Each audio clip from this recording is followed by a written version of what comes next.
तर hello traders, तर आज आपण शिकणार आहोत AMD म्हणजे अक्युम्युलेशन, मॅनिप्युलेशन आणि डिस्ट्रीब्युशन. तर ही कन्सेप्ट कशी आहे? एक कन्सेप्ट खूप जुनी आहे, पण आताची जी ट्रेडर्स आलेत त्यांनी जरा कॉम्प्लिकेटेड केलं. तर आपल्याला पहिल्यांदा काय करायचं? आता पहिल्यांदा आपण असं ड्रॉ केलं. पहिल्यांदा अप ट्रेंड असतो मार्केटमध्ये, चालू चालू चालू असं अप ट्रेंड असतं. नंतर मार्केट काय करतंय? अशी रेंज बनवतो दोनदा.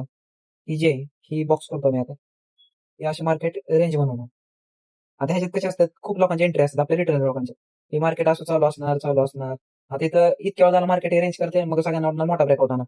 मोठा ब्रेकआउट होणार म्हणजे आता काय वाटतं? इथल्या लोकांना ही जी वरी टॉपले आहेत त्यांना वाटणार ब्रेकआउट होणार, त्यांना काय वाटणार? सपोर्ट घ्या. आता इथं काय करणार? आता मार्केटने इथं ब्रेकआउट दिला की लगेच आता इथं लगेच एंट्री करणार लोक. इथे एंट्री करणार लोक, तिथे एंट्री करणार आणि स्टॉप लॉस ह्या रेंज आहे ह्याच्या खाली ती करणार. आता मार्केट सगळ्यांना पण माहिती, जेव्हा पण मार्केट रेंज मध्ये असतं तेव्हा एकदा मार्केट फुल ब्रेकआउट देते, सगळ्यांना कन्सेप्ट माहिती आहे. मग आता ह्याच्यातनं सुद्धा लोक कसे ट्रॅक करायला लागले. आता इथनं मार्केट काय करणार? थोडंसं वरी जाणार आणि इथनं परत डंप होणार सगळं. मग ह्याला काय म्हणणार आपण? मॅनिप्युलेशन. ह्याला आपण यम नाव देऊ आणि ह्याला ए म्हणजे अक्युम्युलेशन. कारण इथे रेंज झाली ना, अशी अशी अशी सगळी रेंज झाली. ही रेंज मध्ये का नाही सगळे फसतात. ही रेंज मध्ये का नाही ही असतं एकदम डेंजरस. या रेंज मध्ये आपण एंट्री घेतो म्हणल्यावर आपल्याला काय होप असते की बाबा इथून कुठं ना कुठं ब्रेकआउट करणार, सेल साईडला बाय साईड. आता मॅक्सिमम लोकांनी इथेही केलं. स्टॉप लॉस इथं असणार, स्टॉप लॉस हिट येतं सगळ्यांची हिट. आता सगळे काय म्हणणार इथं? आता इतका मोठा ही झालाय डंप झालाय मार्केट की आपण आता इथं अजून एकदा एक सेल साईडला एंट्री. आता लोक आता हिथनं सेल साईडला एंट्री घेणार, हिथनं तिथे सेल साईडला एंट्री केली, मार्केट वर आहे. का? तर असं का असतंय? ही ऑपरेटरचा गेम असतोय सगळा. ही जे आहे ही सगळं आता ही सुद्धा मॅनिप्युलेशनच आहे. त्याला एम नाव देऊ आपण. एम जरा माझा माऊस जरा राहतोय की असं याला एम नाव देऊ आपण. मॅनिप्युलेशन हे झालं अक्युम्युलेशन, हे पण मॅनिप्युलेशन. एम जरा हे आलं मॅनिप्युलेशन, हे पण मॅनिप्युलेशन.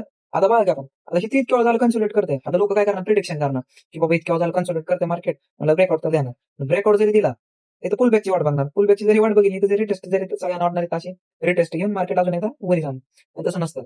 ते काय असतंय? ऑपरेटर्स असते. शेवटी ऑपरेटर्सच्या पुढे आपण जाऊ शकत नाही न. परत डप मार्केट तर इथे जे असणार सगळे आता स्टॉप लॉस हिट सगळ्यांचे ह्याच्या खाली एवढे आहे रेंज मध्ये सगळ्यांचे स्टॉप लॉस. आता मग सगळ्यांना काय वाटणार? आता इतकं खाली आलंय मार्केट, इथून इथून एवढं खाली आलंय मार्केट. आता इथं लोक सगळी एंट्री करणार या पॉईंटला. इथं काय करणार? सेल साईडची एंट्री करणार. इथं अशी एक सेल साईड एंट्री केला, इथं पण मार्केट वर आहे. ही जी गेम आहे ज्याला कळली ती मार्केटमध्ये झाला. आता झालं अक्युम्युलेशन, मॅनिप्युलेशन. इथं पण मॅनिप्युलेशन. आता इथं पण एक रेंज बनावं लागले. आता इथं पण कसा विषय झाला? आता इथं पण डाऊन साईडला दिला. आता हे झालं डिस्ट्रीब्युशन. मेन म्हणजे झालं डिस्ट्रीब्युशन. मेन मार्केटची रिएक्शन हे असतं डिस्ट्रीब्युशन. मार्केट कधी पण ए, माझा माऊस जरा खराब आहे, ए, एम आणि डी ह्या 3 पॉईंटवर चालतंय मार्केट कधी. दाखवतो तुम्हाला.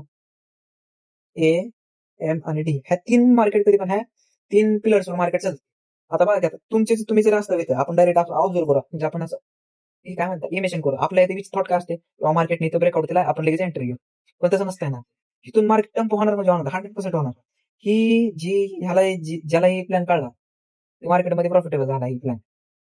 आणि प्रॉफिटेबल व्हायचा विषय चार्टचा गेम माणूस 7 ते 8 महिन्यात कसा पण समजून घेत आहे. मेन म्हणजे कसं आहे? रिस्क मॅनेजमेंट आपण सगळं कट करतो. आता मी तुम्हाला एक चार्टवर दाखवतो, तर तुम्हाला समजलं असेल की ही रेंज बनवते मार्केट आहे अशी अशी अशी रेंज बनवते. नंतर फेक ब्रेकआउट देणार आणि परत खाली आता मार्केट इथं स्टॉप लॉस झाल्यानंतर अग्रेसिव्ह फोम मध्ये येणार लोक. इथं लगेच डम. हे तर अजून आता सगळ्यांना वाटणार सेल सेल सेल नाही डायरेक्ट बाय. डायरेक्ट तसं नसतं, मार्केट लहान नाही. आता आपण डायरेक्ट चार्टवर जाऊन बघू काय विषय आता. तर आता आपण आलो ह्याच्या बीटीसी वर आलो आपण. तर आता तुम्हाला दाखवते विषय कसा असते. आता इथं सुद्धा बघा कसला भारी ट्रॅक केले आपण सगळ्यांनी. आता इथं बघा ही जी सगळा एरिया आहे ही ही इथं बघा ही सगळी रेंज आहे मार्केटची. म्हणजे अक्युम्युलेशन ह्याला म्हणतात अक्युम्युलेशन. तुम्हाला ड्रॉ करून दाखव. ही जी एरिया आहे सगळं. आता ह्याचं सगळी अक्युम्युलेशन झालं. आता थोडासा इथं ब्रेकआउट दिला रिटेलर्सने एंट्री घेतली. इथं हे मॅनिप्युलेशन. ही कॅन्डल बघा कशी आली. म्हणजे कळतं तुम्हाला म्हणजे कितीही ऍडव्हान्स लेवलला म्हणजे आपल्याला जर समजायला गेलं तर किती सोपं आहे. कट करतो प्राइमरी.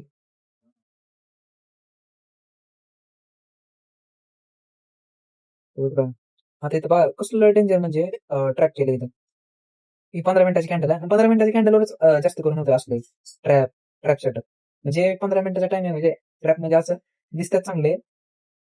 आता इथं बघा इथं चांगली रेंज बनवली मार्केटने खाली वर खाली वर.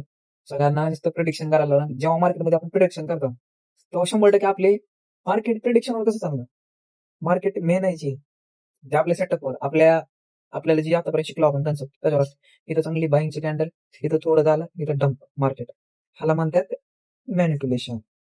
ही एरिया ही कॅन्डल कशी कॅन्डल आली सगळ्याच्या स्टॉप लॉस सेट. आता अजून एक तुम्हाला सेट सेट बघू आपण आता इथं चांगलं घेत आलं. हा इथं पण आता कसली बाहेर आहे आता बघा कसली ट्रॅक केल्या बघा ही जेवढा एरिया गेला अशी ऍक्युम्युलेट ही असं खालीवर ऍक्युमुलेट आणि परत ही मॅनिप्युलेट झाला की इथं बघा अशी खालीवर डायरेक्ट मेन मूव डिस्ट्रीब्युशन ही झाला मॅनिप्युलेशन. ही रेड कॅन्डल आली का ही सगळं झालं ऍक्युम्युलेशन खालीवर रेंज जेव्हा बनते तेव्हा मार्केटमध्ये ऍक्युम्युलेशन चालू असते आणि जेव्हा खाली येते डंप कॅन्डल येते तेव्हा मॅनिप्युलेशन. हे आता रिअल डिस्ट्रीब्युशन झाली सगळी जी आहे ना ती सगळं डिस्ट्रीब्युशन एरिया झाला.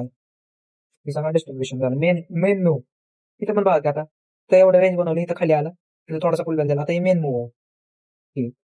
आता बघू आपण अजून पुढे बघू सेटअप.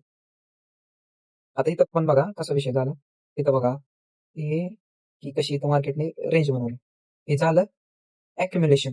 हे सगळं जे आहे ना हे सगळा एरिया झाला ऍक्युम्युलेशन आणि हे झालं मॅनिप्युलेशन. ही कॅन्डल जी आली का ब्लॅक कॅन्डल हे झालं मॅनिप्युलेशन आणि हे झालं डिस्ट्रीब्युशन. हे डिस्ट्रीब्युशन झालं. हा जो एवढा मोठा मूव आहे ना डिस्ट्रीब्युशन कसं लगेच डंप केला इथं वरी दिला इथं बायर्सला एंट्री दिला इथं आणि परत इथं डंप कॅन्डल किती म्हणजे सगळ्यांना इथं पण बघा छोटे रिटेलर सगळे ट्रॅप होतात इथं बघा कसा विषय झाला. इथं मार्केटने अशी रेंज बनवली खालीवर परत अजून हे ब्रेकआउट झाला तिथं परत असं खाली गेला तर परत अशी झालं परत रिअल डिस्ट्रीब्युशन हे असं असतं. पुढचं बघू आपण आता अजून तर तुम्ही ह्याच्यावर बॅक टेस्टिंग करा. बॅक टेस्टिंग केल्याशिवाय आपल्याला समजणार